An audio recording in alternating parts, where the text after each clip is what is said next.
Thank you very much. Thank you very much for your invitation today to talk about this prestigious institution here in Stockholm, and also to I look forward to have a discussion later on. Especially, I'm not an Arctic expert. I'm probably a Japan expert, but yes. So please take that in mind if I have any mistakes regarding the Arctic Council's details and etc. Japan's Arctic policy. This is based on a paper that's published in the Arctic Yearbook that Eric has mentioned, that was released in November 2012. And as Piotr, if I pronounce your name correctly, mentioned, the Japanese government officially submitted its application for permanent observer status to the Arctic Council in July 2009. Since then, a number of policies related to the Arctic have been implemented, and that's when Japan has suddenly gained attention with its interest in the Arctic. And this is the photo from the Arctic Council, which also Piotr used in his presentation. And the gentleman over here, there is the representative from the Japanese government. But actually, Japan has been one of the few non-Western states to conduct polar research since 1957, mainly focusing on Antarctica, which is not so much known in Europe. In 1990, Japan formally joined the Arctic research community by becoming a member of the International Arctic Science Committee, IASC, as a non-Arctic state. They complemented this by establishing the Center for Arctic Research under the National Institute of Polar Research. And then this center maintains 2 observatories in Norway, in Svalbard, Norway. And this makes Japan one of the 13 countries that have observatories on Svalbard. In a nutshell, if I summarize Japan's Arctic policy, the government hasn't created a unified cross-ministerial task force yet as of today, and there's no unified strategy yet. In order to understand the actual Japanese Arctic policy, it is very helpful to review actors related to the Arctic and their activities. And to do that, it helps to understand the particular characteristic of the Japanese administration, which are vertical fragmentation, and that the Japanese industry exert a strong influence on policy making, which is defined as drift in 1996 as an iron triangle, which I would explain later.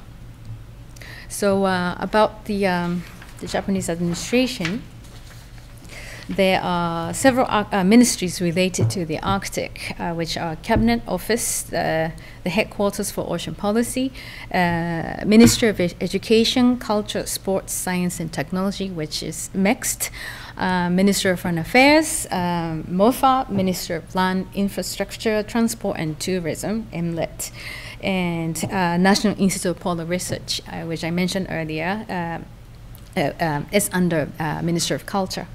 So the Cabinet Office is it's created based on the what's called, if I go into detail, the Basic Policy on Ocean Policy in 2007, and it's supposed to be an agent to promote ocean-related policy, quote. But so far, it hasn't really played an obvious role related to the Arctic. So if I continue to explain more about each ministry and then its role, MEXT, the Ministry of Education, has probably allocated the largest funding related to the Arctic, and then it deals with scientific research. And MEXT has a long history of involvement in the Arctic. Japan exhibited a particular interest in the scientific aspect of the Arctic during the Cold War period.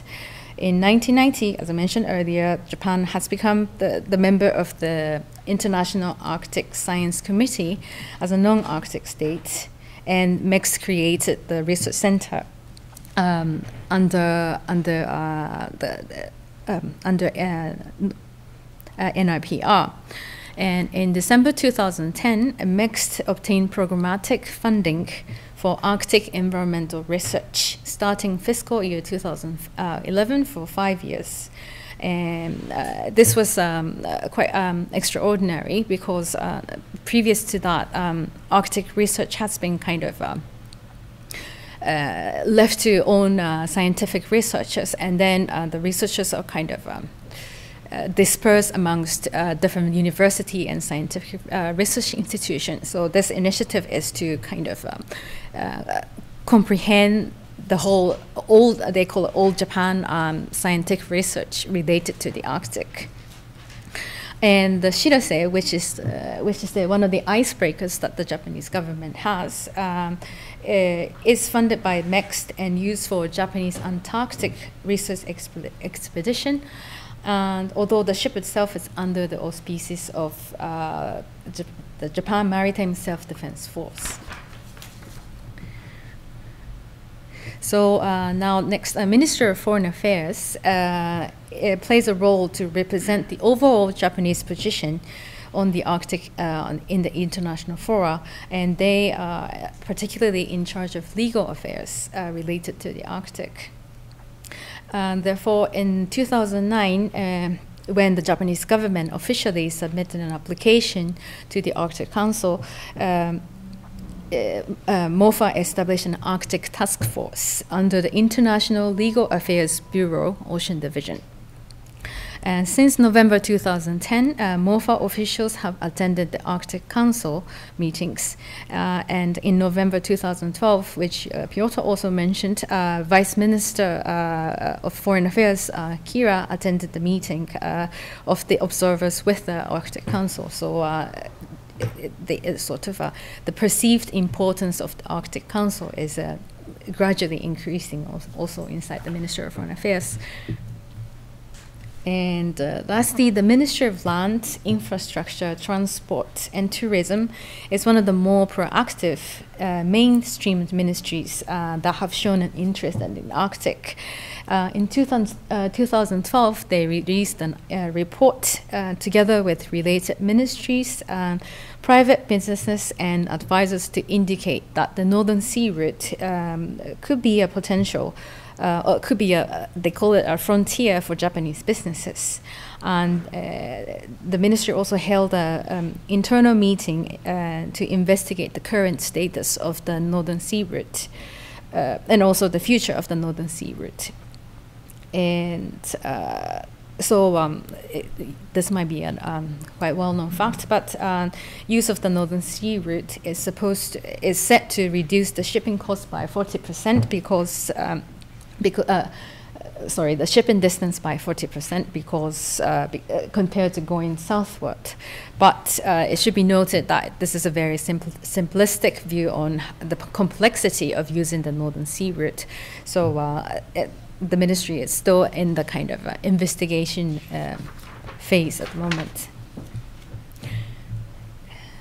So the Iron Triangle that I mentioned, I'd like to explain a little bit. So the Japanese policy-making process has been characterized as an Iron Triangle that consists politicians, civil service, and business actors. Particularly in foreign policy, Japanese business actors play an important yet informal role through lobbying. The civil service and business actors are interdependent. They supply with each other with the information related to the area that they are considering investing and so forth. And the business actors rely on the government for support and guidance on trade-related issues. So, and then in the Arctic policy, the business actors that exert an influence on the policy is called the Ocean Policy Research Foundation, which is a think tank and a lobbying organization for the Japanese shipping industry and manufacturing industries. And it's called OPRF, and they have conducted several research projects on the Arctic, particularly related to the feasibility of the Northern Sea route. And already in '93, OPRF began a 6-year research project titled International Northern Sea Route Program, INSROP. The Nippon Foundation, which is the largest private foundation in Japan, funded this project, and it was carried out in cooperation with the Norwegian and Russian partners. And the project was considered as one of the first international research projects that aimed to prove the technical feasibility of the Northern Sea route, and as an international commercial sea lane. According to the OPRF, they thought the results of the research was quite fruitful and helpful. But at the same time, and also at the same time, OPRF independently conducted the Japan Northern Sea Route Program, JANSROP, to see more direct impact or feasibility for the Japanese shipping industry of the Northern Sea Route. And based on the results of these research projects, the Japanese shipping industry's conclusion on the feasibility of the Northern Sea route was that there were actually too many uncertainties to generate any financial benefits. So this conclusion, because OPRF is such an influential organization to the shipping industry, this conclusion that was already made in the late 90s or early 2000 still lingers in the industry, despite the fact that Arctic has gained a more global attention, and also from Japanese public media in the last few years. So, if I may summarize, the interest of the Japanese to the Arctic, it can be categorized as environment, economic, security, and governance. And according to the government, protecting and understanding the Arctic environment is the primary aim of the Japanese government. The Japanese government view is that the Arctic should, quote, should be recognized as a part of the common heritage of mankind. The international community should protect this area and use it for peaceful purposes, unquote.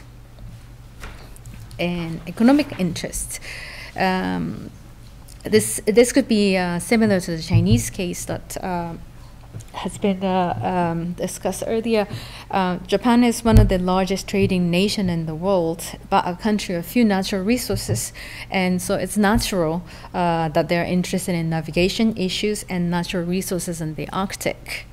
However, the Japanese industry that have led the discussion on the extent of the opportunities in the Arctic, which is related to the Iron Triangle that I previously explained, they do not believe, based on the current evidence, that there are significant opportunities in the Arctic, even if the climate changes continue to occur. For them, there are too many uncertainties to generate the kind of financial benefits that offsets the amount of investment that's required to make the Northern Sea Route, for example, up and running. But at the same time, there are signs that the Japanese business industries have renewed their interest in the Arctic or in the Northern Sea route. Minister of Land, for example, as I mentioned earlier, they have started to discuss these issues independently. For security, the Japanese government does not foresee any circumstances that require a Japanese naval presence in the Arctic. Therefore, the stable use of the Arctic Ocean is the best interest of Japan. Meanwhile, in the wake of the Great East Japan earthquake and the nuclear accident in Fukushima in March 2011, Japan has become more open to new sources of energy supply. So they are trying to diversify the source of energy. And the Japan Oil, Gas and Metals Natural Corporation, called JOGMEC, recently participated in a test of technology on the north slope of Alaska to extract natural gas from methane hydrates together with the U.S. government. JOGMEC has also conducted an exploration geological survey in Greenland as well. So, and the governance, similar to China, perhaps, Japan is not one of the coastal countries, coastal states of the Arctic Ocean. Therefore, with the exception of rights granted under the Spitsbergen Treaty, Japan does not have any territorial claim in terms of international law. For that reason, Japan's position is that legal issues related to Arctic Ocean should be addressed within the existing legal framework, whose central framework is UNCLOS. And as Piotr mentioned, this is an important point to make, that the Arctic Council is not the only forum to talk about the Arctic issue. And so one should, for example, UNCLOS and the International Maritime Organization, IMO, and Arctic issues are also being discussed. So you should be left with the impression that the Arctic the Japanese government only focuses on the Arctic Council and then its application to permanent observer status. In doing that, Japan has sought cooperation with the Arctic states outside of the Arctic Council or international fora as well.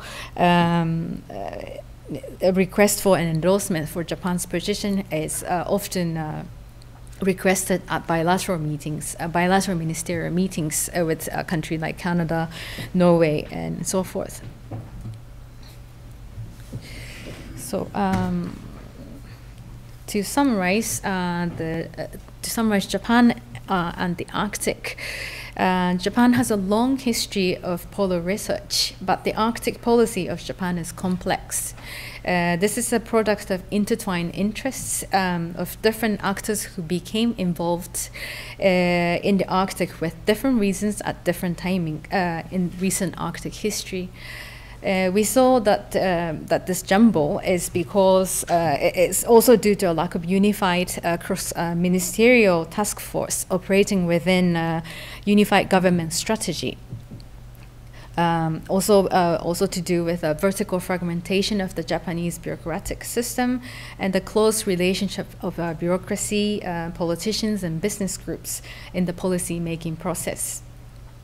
With regard to actual interests in the Arctic at the national level, Japan's highest priority is to protect and understand the Arctic environment. The fact that the Ministry of Culture, mixed, is the most active of all ministries to invest in Arctic affairs represents this very well. Meanwhile, other ministries such as MOFA and MLIT certainly acknowledge that the Arctic may become in the future more important for Japan than it currently is. So, and have made efforts to prepare for the possible future. In other words, planting flags today to be used tomorrow. And since we wrote this paper, there have been new developments, so I would like to just update on that. There was a Japanese general election in December 2012, and Shinzo Abe, who was the leader of Liberal Democratic Party, became the prime minister. And before he became the prime minister, he was the leader of the Federation of Diet Members for the Arctic Security. So he, this current prime minister, whether it's going to be strongly shown or not, he is personally interested in the Arctic or ocean affairs in general. So this might influence the Japanese Arctic policy slightly in the future. And as I mentioned earlier, the Cabinet at the Headquarter Office for Ocean Policy is going to renew the basic plan on ocean policy for 2013 to 2017 soon. And the Northern Sea route is not included in the draft of that plan, but considered as a possible policy to be implemented as one of the measures for the, quote, promotion and creation of ocean industries, unquote. And there's also an interest in regional development regarding the Northern Sea route in the most northern island of Japan, Hokkaido, to see if one of the ports of Hokkaido could be used if and when Northern Sea route becomes possible. So thank you very much.